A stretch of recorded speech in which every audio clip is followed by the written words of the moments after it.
Today we're talking to Erica Huggins, the president of Fuzzy Door Entertainment and Seth MacFarlane's producing partner.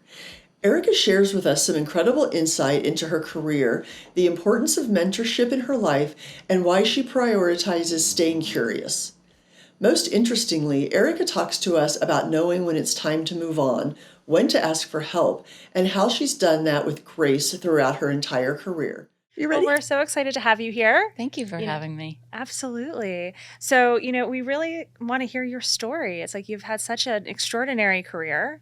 We'd love to kind of just dive in. Like, how did you get into the business and all the interesting pieces. You've worked with so many interesting people. You're a producing partner with Seth. We would love to hear how you guys met and kind of just dive right in. Okay, cool. Well, I'll start with, I began my career in the editing room. It was deliberate. I wanted to make documentaries when I came out of college, and I thought Did you study film? I studied anthropology. Oh, okay. And then I took a couple of documentary film classes, and my first mentor was at Hampshire College, which is where I went to school, and Ken Burns was a big force of nature who had graduated from there. So there was a lot of history of documentary filmmaking there. So I got inspired, and I became very interested in that. I was from Los Angeles. I met my boyfriend, who became my husband, at college, and we were both natives. So we moved back to LA. Okay. And my first job was being an apprentice editor. And I learned the ropes through editing. I worked on Michael Cimino's movie, The Sicilian. I did 3 John Waters movies, starting with Hairspray. Yeah, it was awesome. Were you the only woman in the room? No. So I had the benefit of a very fierce, amazing female editor who became my mentor and who brought me up through the world of post-production and editorial. I never got to make documentaries. We sort of got on this track of doing feature films and never really looked back. There were a lot of iterations of what we were doing, but I moved up in the sort of hierarchy and became her co-editor, and so we would cut movies together. We did a movie that was at Disney for the Interscope guys who were producers at the time and had a company called The Gun and Betty Lou's Handbag. Mm-hmm. And that was kind of the movie that changed my life. We ended up working very closely with the producers. They ended up asking me after the movie was done to come and be a producer at Interscope. So Robert Court, who was the president of the company at the time, asked me he recruited me. He said, you should do this. He had this idea that, telling stories was a way to inform, but also everybody had their own story to tell. And so being a storyteller, bringing your baggage, your background, and also the idea that I could tell a story in post-production, he felt that was something that you could apply to the development process. So it was a lot of learning because I knew how to make a movie and I knew how to finish a movie, but I had never worked in development or with agents or being in a group of executives. That was all new to me. And it was a big learning curve, and it was a big pivot for me, but it was super fun. Do you remember that first day? Yes. Nobody knew I was coming. It was one of those things where Robert Court said, come be a producer, right? And it was kind of a lateral move, right? Because I had come to a place in my career as an editor where I could have kept just being an editor. Right. But the rest of the executives were unaware of my presence. And so there was no office. There was no setup. It was completely, I completely freaked out, I have to say. It was bizarre. But Robert had promised me that he would teach me.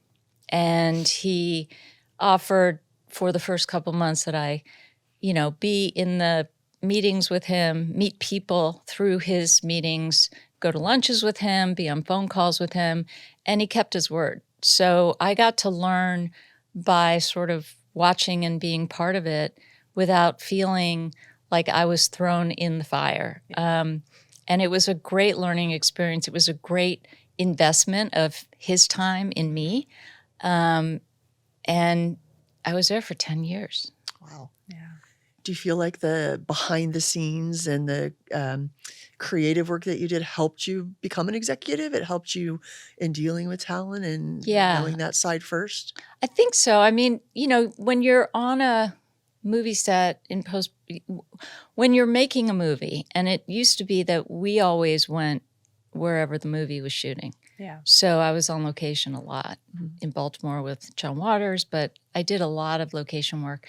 So we would be on the set every day. We would have dailies every night with everybody, the producers, the crew, even the actors would come.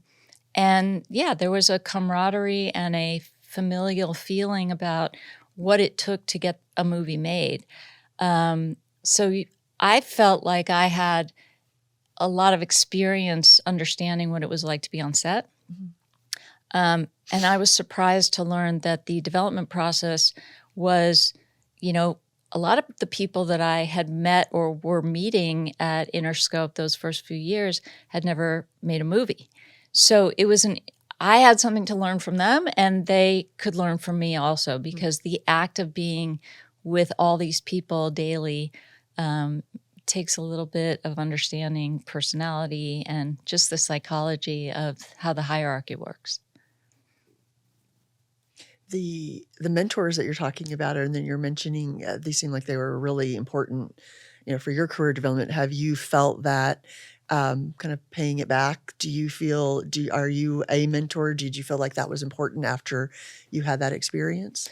Yeah, I mean, I've had an amazing array of different people that became my mentors, and it is something that I very much value. And I have a lot of people that I mentor, not only in at Fuzzy Door, certainly when I was at Imagine, but there's a natural feeling of wanting to give back, and also wanting to treat people the way I was treated, help people in the way I was being helped. And most of the people that have come up through my office, whether it was in the internship program at Fuzzy Door, or my assistants or executives, you learn how to help people figure out what the next step is going to be, because, it's not always the case that they want to do exactly what you're doing. Yeah. Right. So access, giving people access to different kinds of people, to different people in the business, and pushing people out of their comfort zone, I think, is super important. That was a big thing for me too. Just not feeling like I always had to succeed, that I could fail. Yeah. And that was part of the lesson. How did you and Seth meet? Like, that was a big leap for you. It was. So that's a big pivot. So I was the president at Imagine Entertainment feature film department for 8 years. And the business had changed, and we all saw it happening. We saw the pivot from, mainstream movie goers to streaming to, YouTube and TikTok and all the technology that came that sort of changed the way we thought about going to the movies and seeing content.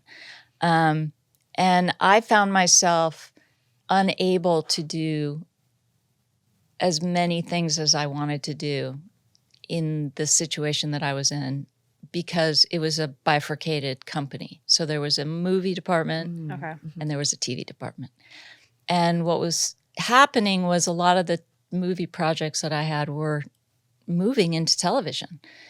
People weren't making mid-level dramas with movie stars. That was television, right? So I felt like I didn't have enough access to do the things I wanted to do. And I had a great relationship with Brian and Ron. They were amazing. And it was time. It felt like it was time for me to sort of stretch and expand. And so I got set up to meet with Seth. I had been a fan. My kids had spent many hours watching Family Guy and American Dad. Inappropriate content. Exactly. Inappropriate time-wise, I'm not so sure it was the right thing. But so and I was also a big fan of Ted. I was so inspired by what he did with Cosmos, and I love science. I love science fiction, and I was curious about where he was going and what he was thinking about. It was an interesting sidebar for him to do based on what he was known for. Exactly. But we all grow up, Yeah. right? We're supposed to expand. We're supposed to expand our content. What's interesting is that he was always a science guy. He was always a science fiction guy. He was always a big reader. It's just that he got, he became successful at something that was subversively smart and cool and interesting, but, funny forward. Yeah. Mhm. So when you think of that, or when you thought of that, I think it was always in conjunction with the animated comedies. But Cosmos had animation in it, Yeah. Yeah. I mean, what he did with that show and what he was able to do with the people around him, his relationship to Carl Sagan and Andrian, who is Carl's widow. They became very close. She trusted him with this very precious thing that she and Carl did together, which was Cosmos. And he hired Brandon Braga, who is a longtime collaborator of Seth's on the Orville, but we just did The End Is Nigh with him. So there was a lot of history with the people that he was working with, and he was able to see that through without having to be 100% involved in the daily process of trying to get that show made. Yeah. Which was new for him, which is what I found out in our first meeting, which was that he enjoyed that process. He enjoyed the idea that he could, because of who he was, he could get something made that he was super excited about, but didn't have to run the show. Okay. It's a big transition. Yes. Yeah. Very big transition. Yes. To delegate and to have that level of trust that's a huge leap. Yeah. And I think for Seth, he had always done everything himself, right? He had written, he had show ran, he had drawn the characters, he did all the voices, he directed. So everything in his life was 150%. So seeing something else through that was a success in a genre that nobody really thought of him for, I think was a big, it was for him a shift. And that was what I think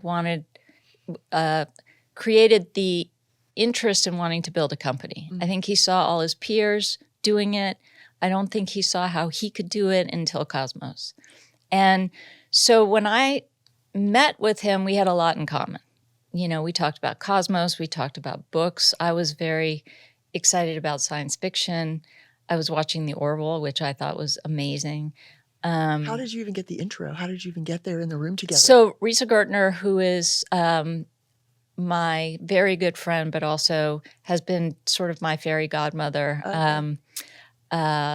through my career.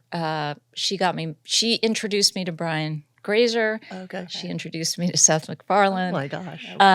So that's how. But I had to get through a sort of first interview, which was all the very kind of important and successful women that run Seth's life. And that was the first meeting. It was a lunch. And, I felt like I was definitely, it was a really interesting conversation because not everybody has all these strong women sort of running their lives. And most of them had been part of his life since he started Family Guy at 24. So there was a loyalty there, and there was an understanding of the kind of person that I think he would want to be in business with and have a partnership with. He was shooting the Orville when we met.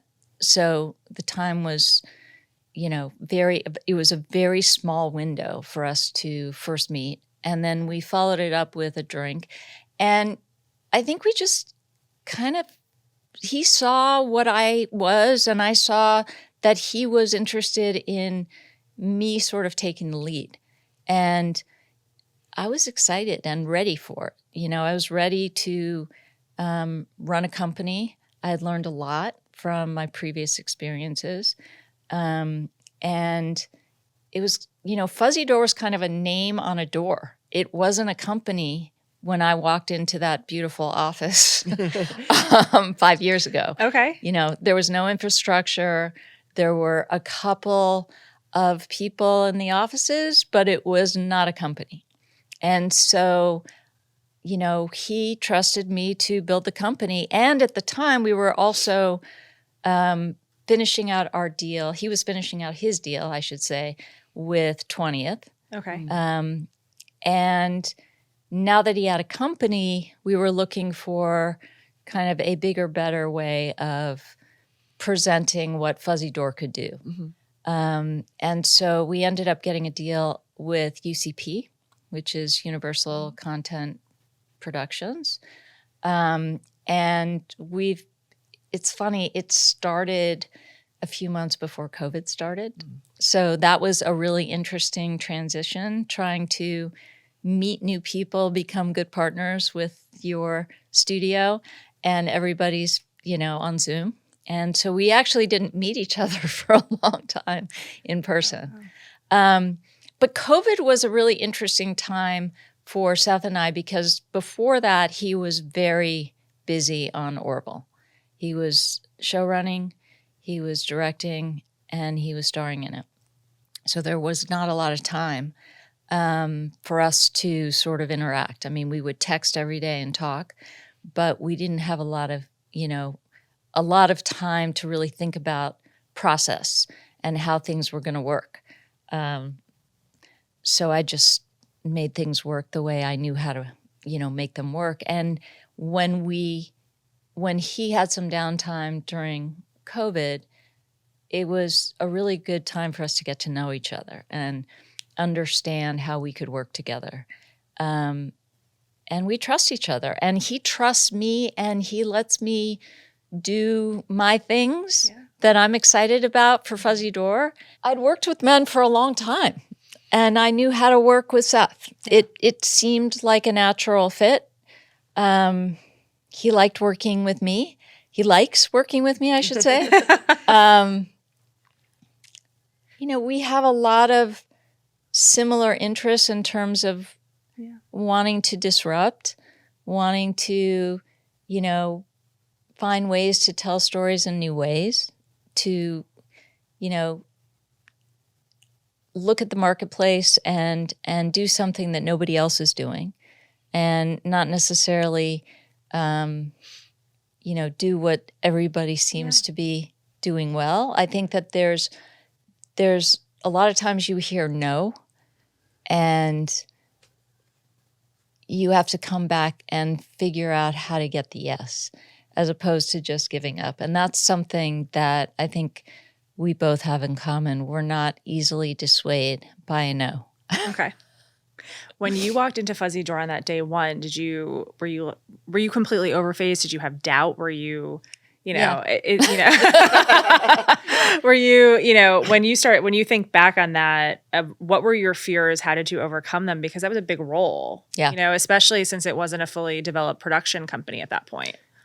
I felt like there was a lot that I had to do to get up to speed.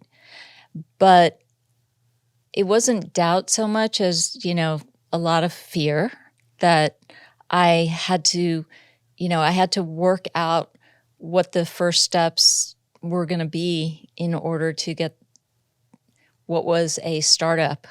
It felt like a startup, with a very long runway. I mean, come on, he had started, he gave us the access because of all his success and who he was. But figuring out how to expand Fuzzy Door and the brand was a big part of that first year. And there was one executive that had worked on Cosmos that was still at the company, that had been helping out. And, she's one of my most trusted executives at the company, because she knew not only everything that had come before, but also she was ready for that kind of mentoring relationship. She was dying for somebody to come in and show her and give her the opportunity to expand. And it was super fun. And it was, hiring new people, building out the company, finding ways to integrate the people that had been in Seth's life that were very important to him, not only showrunners and some writers, but also, the people in his life that he had come to rely on. And I had known what that felt like when I was in my previous jobs. I mean, a family is a family, and everybody's part of it. So yeah, walking into that beautiful office that first day was a little, with my box and my assistant. It was a little daunting, but it was, I knew from the people around Seth that this was real. Yeah. And that they were going to support me. And they did. And they trusted some of my crazier ideas, and it ended up feeling like, for every couple of good moves you make a couple of not so good moves. So learning how to find the right balance of people, making sure that I was committed to an internship program, which was very important to me back at my previous jobs. Having people come in, using outreach to find people that didn't necessarily have access to the movie business, and seeing if that was something that they were going to be excited about. I mean, somebody took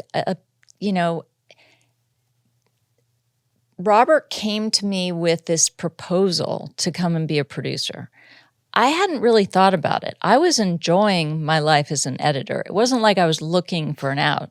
And I think that had he not given me that opportunity, I don't think I would have, my path would have been very different. Let's put it that way. Yeah. And so I feel like the internship program that we have somewhere between, 5 and 7 interns every summer, which is big for a small company. And it's just fun. It's fun to see who's good at what, and to focus on people's, sort of curiosity, and lead people in a direction that will help them look at the world slightly differently. I think learning how to be curious is something that we all need sometimes. Absolutely. And I've lost the thread of what the question was. I'm just rambling now. No, it's very interesting. Going back to your other positions and your other companies, I'm very curious on the strength it took to quit those jobs, because those were amazing companies, amazing positions. And whether it was, like you said, Robert making that offer and showing you a different path, but then with Interscope and then with Imagine, that's a brave move, because it's easy to say, I've got a great job at a great company, I don't really need to do anything else. 10 years is a long time. 14 years is a long time. And I think there's a comfort level that you have with being at the same place for once you've gotten past that 5-year point, and I like a long relationship. I'm very loyal too. Each one had its own sort of natural ending. Okay. It wasn't fraught or unpleasant in any way. Which I think that almost makes it harder, right? Yes. Yeah. It can. In fact, I Yeah. just had lunch with Ron Yeah. on Friday. You know, Brian and I and Seth are all doing a project together at Peacock. Mm-hmm. You know, it's part of the community that you build, right? And so it always, you know, when I've seen and counseled people, friends and colleagues, when something goes bad at a job, and it can. And I think the biggest thing is to remember that these people that you hate in the moment are going to be people that you're going to rely on in the future. They are the people that you have worked with, that you understand, that you trust. And I think that you never know who you're going to be working with or working for. I think there's a saying about, you know, be careful because your assistant's going to be your boss in 10 years. Well, it's interesting because I've had a lot of conversations lately with folks about graceful quitting, you know, of like, what do you feel you owe those, you know, that community and that family that you've built? That's right. You know, and when you look at it, it's not 2 weeks notice, you know, it's how do you have those harder conversations that's, you know, I'm thinking about leaving and things along those lines. How did those transitions go for you? You know, when I left Imagine, the job was changing. Yeah. You know, they saw me and what I was hoping to do, and they knew that I wasn't satisfied with what they were allowing me to do. And that says a lot about them too. Yeah. To have that realization. To have that. Yeah. And so the movie business at Imagine was shrinking. My job was shrinking. It felt like, you know, I could have stayed, or I could have made a production deal with them. But it was a natural time. It just felt like, you know, I had built a department that felt stable. The people who were there were super capable. And so leaving behind this legacy that I had it didn't feel bittersweet. It felt like I was moving on to a different and better place for me. And I think for them too. It was time. You know, you get to a certain point in your career and it's scary, the feeling of leaving this comfort, but I like change. I mean, you wouldn't know it because of the length of time I've had these jobs, but I actually like change. I enjoy that feeling of a little bit of discomfort. I mean, I didn't know what the TV business was. I thought I knew what it was, but it took a lot to understand what the differences were, what the similarities were, and who all the people were. I didn't realize that there was this huge ecosystem of people that existed not only in the showrunners and writers and directors and producers, but also the executives and the agents and the managers. And so that was a big learning curve. And it was and it still is something that, you know, having been in the film business sometimes helps. But sometimes they have no idea, Right? Yeah. You know, It's different. and so it's starting out, you know, for the first time, making those introductory calls, saying, "Hey, you know, this is who I am, this is what I'm doing," and hoping that people are, you know, understand and want to be in that relationship with you. And it's happening more and more. It's not just happening to me. I think look at what's happened to the business generally since, you know, kind of the early 2000s. You know, everybody who was a movie star in the movies is now, you know, making television, making premium television. It's super exciting. You get to see, you know, a movie every episode, which is cool. Yeah. You know, Seth did it last season on the Orville, which was amazing what he did. So the process of leaving and starting was, yeah, it gives you a stomach ache sometimes because you're worried that you're gonna screw it up. But I've been doing it long enough where I know how to call for help. Yeah. I have a lot of people on my short list that I can use for, information that will help me introduce me to the right people that I can talk to about certain problems that I might be having. When you look at, your role at Fuzzy Door right now, what is the vision that you have for the company? Obviously Seth has his, and he brings you, he brought you in and he has that trust with you. What's your vision? What do you want what is the stamp that you want to leave on Fuzzy Door? Oftentimes we talk about wanting to, expand what's happening in the zeitgeist or be a mirror to what's happening in the zeitgeist, because there's a lot of change in our world also these days. And so having the opportunity to do, for instance, like The End Is Nigh, and I know we're not talking about projects, but this was special because it was about something that we all cared about and care about, which is science and the idea of global warming, the idea of disasters. But we were trying to do it in a way that was super fun. And the idea of making a disaster movie every week was kind of our goal, when we started. And it was Bill Nye. I mean, it's Bill Nye. Yeah. That was the best thing that happened to, my relationship with my children was Bill Nye, because that was cool for them. The coolest moment. Yeah. First Seth, then Bill Nye. Exactly. I mean, Bill I think he crosses generations.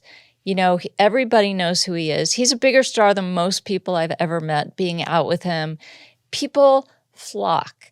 And he's this happy, personable, funny human who likes to have, real conversations with people. So people would stop him on the streets and he would have conversations with them and talk to the kids. And, he answers questions with such joy, even though he's talking about some slightly dark things.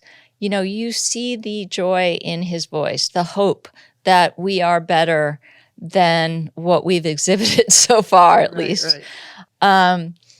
So I think that I've had a lot of movies in the past that haven't succeeded on the big sort of opening weekend kind of in that world of success, moderate success versus amazing success. I think it'd be fun to have something in between, some kind of cool, fun success that is also about doing something slightly different, being a little subversive with the things that we are doing, like Ted. We just finished shooting the TV show that is based on the movie, that is based on the character of Ted that Seth created. Right. And it is a half-hour comedy that we're doing for Peacock. And it was so much fun to do and really hard because it's a CG character is starring in a television show, which I don't think would have been possible until very recently, in that sort of immersive way where you feel like Ted is sitting next to you on the couch. Right. So that was a way to do something that felt like we're making a different kind of choice. We're doing something slightly different. And we get to talk about all the crap that's happening in our world today through the lens of 1993. And so you can get away with a lot more. Yeah. When you're looking at technology, how, even just talking about Ted, how are you discovering or pushing the bounds with technology? Because obviously that's a huge piece of your content and your projects. Are you looking at startups? Are you looking at even like from an acquisition standpoint? There's so much tech coming through. What does that look like for the future and how you're looking at content and your plays? So we are definitely interested in technology, both of us, both Seth and I. He's always been trying to push the boundaries. I think he gets super excited about that. He did on Cosmos, on Orville. He realized that he needed a tool to help him, and he had a bunch of super brilliant tech people that were working with him and artists that were working with him at the time that he challenged to build him a piece of tech, which they did. And it's called ViewScreen. And it's something that they used on the Orville. It's something that we used on TED. And it is a production tool. So it allows the DP, the director, the actors basically to be able to see what's not necessarily real in the screen.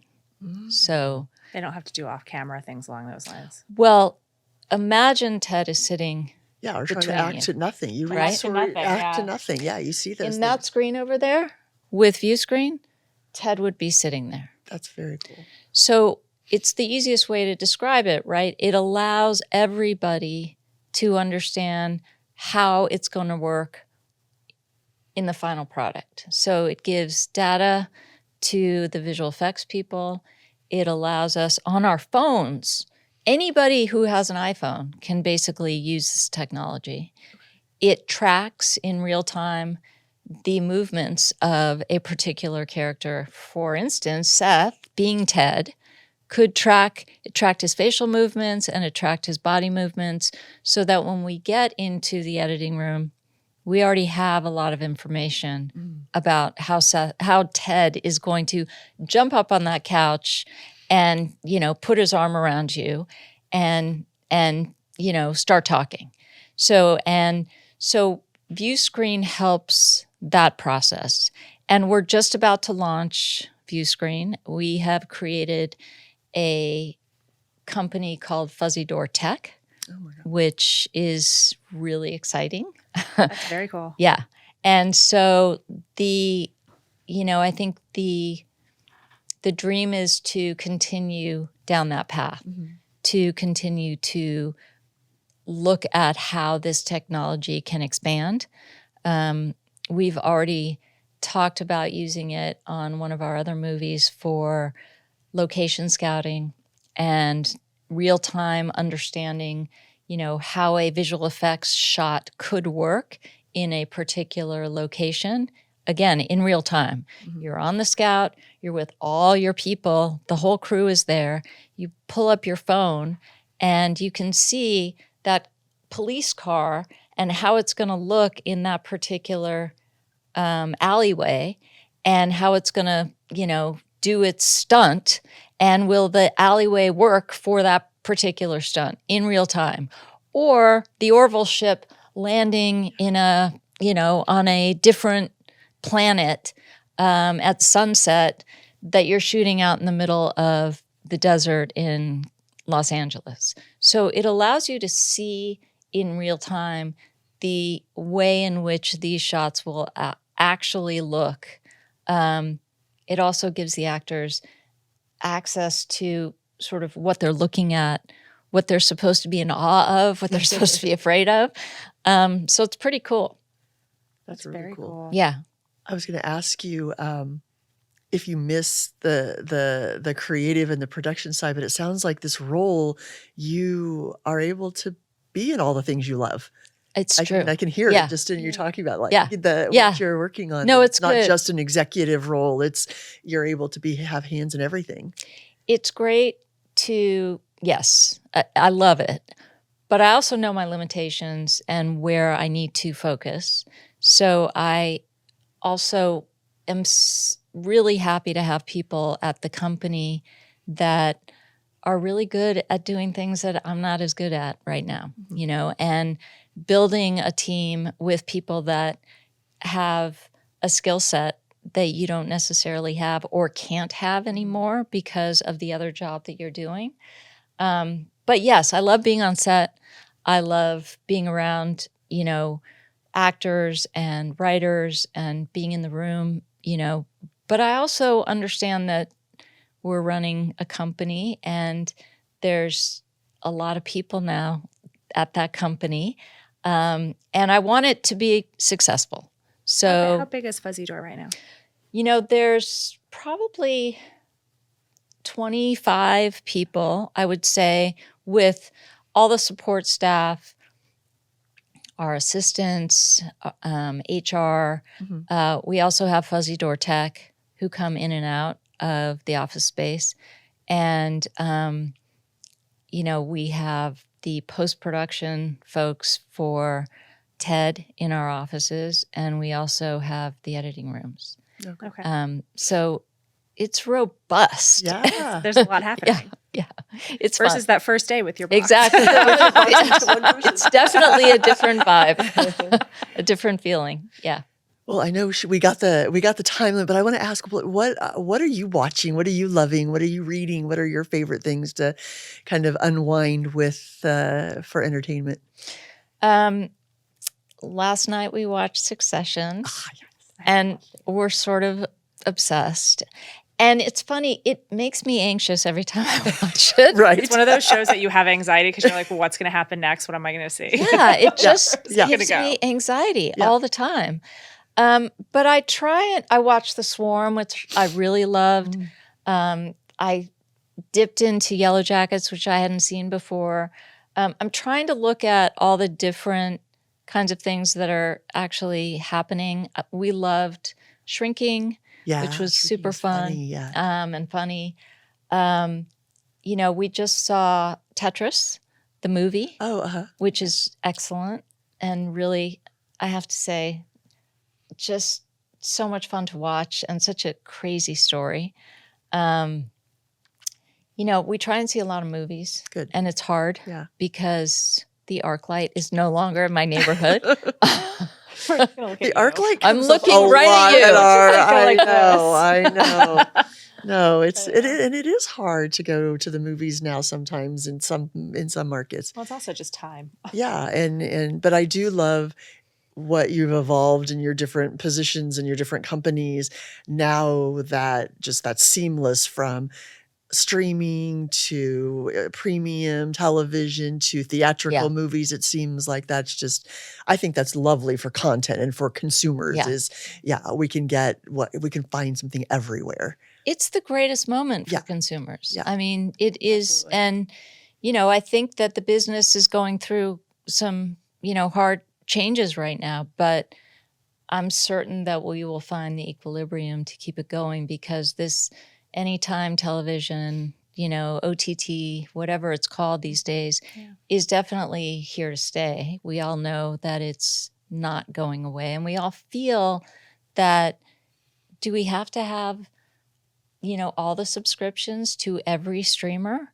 Wouldn't it be nice if there was the ability to watch the morning show on a different, streamer? Yeah.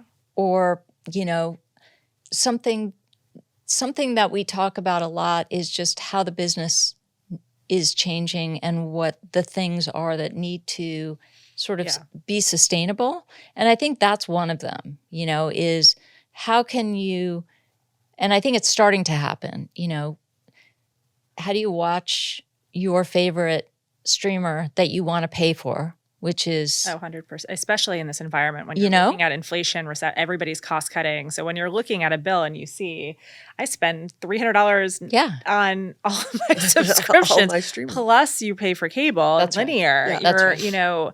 and you're starting to see, and it's funny because a lot of folks that I talk to, we talk about what that IP and what the content strategies and the distribution strategies should be. And they're, how many people sign up for Peacock for a month and then shut it down, or, and people are coming in and out of trials constantly with different email addresses and so forth, just to watch the morning show or Ted Lasso, and then they cancel it and then they move on. That's right. Yeah. You know, Back and that is forth. going to be that's going to be an uphill battle, you know, in some ways, I think, depending on how the streamers really want to deal with that moving forward. Well, it's a good conversation to be having, because we know that the business model of subscriptions has slowed way down. Right. I mean, we saw it happen last year. We understand that it's not a sustainable model. So what is? We still have all these amazing people making incredible content. Why not license your show on an off season to a different streamer, Right. so that those people have access to the show that they can't pay for on the other streamer? That's one way. The other way is what they're doing already, which is, advertising on the streamers now and having, different That tier. premium tier, yeah. Exactly. Yeah. Yeah. Exactly. Well, it's almost recreating linear. It's like- Exactly. It's like no, it's going back. OTT broke down Yeah. linear, and now they all have to figure out, how do you get back to a model that is sustainable, that will be cost effective and, mutually advantageous for everybody. Free That's right. television and cable. It'll be in the next 5 years will be very interesting to see what happens the next couple of years. Well, and I think that that certain people always knew that was going to happen. You always had those outliers saying, no, network is not over. Yeah. And I was like, really? Streaming is so cool, and look what we have. But they saw the business model of it in a different way. Right. And I think that we're all seeing it now. Yeah. And, they were definitely ahead of the curve. I also think that having choice is what people are used to, and so reducing that choice is going to be really hard. I think people now and the consumer wants to be able to have as many choices as possible. Watch a movie on a screen, watch a movie, in a theater. I mean, I'm all for the theatrical experience, and I think that it will come back, but there's nothing like being able to curl up in your own house with your family, your partner, whoever, your friends, and watch a movie that doesn't necessarily have to be seen on a big screen. Right. Yeah, absolutely. Yeah, and I think the quality just continues to increase. It makes all ships rise when Exactly. we have all of these places, which is, like you said, the consumer's winning Yes. is who is winning right now, because there's so much great stuff out there. Yeah. Well, Erica, Thank you. oh my gosh, thank you so much. Thank we have you. so many people in common. So much of this I know, has it's been great. fantastic. It's really Fantastic. nice Thank to you so meet much both for of you. joining us. Thank you. Yeah. Thanks for having me. Of It was really course, fun. of course. Absolutely. If you enjoyed this episode, subscribe and leave a review on Spotify and Apple Podcasts. To stay up to date with In Her Words, join the conversation by following Women in Entertainment on our social channels, and subscribe to our weekly newsletter at womenandentertainment.com.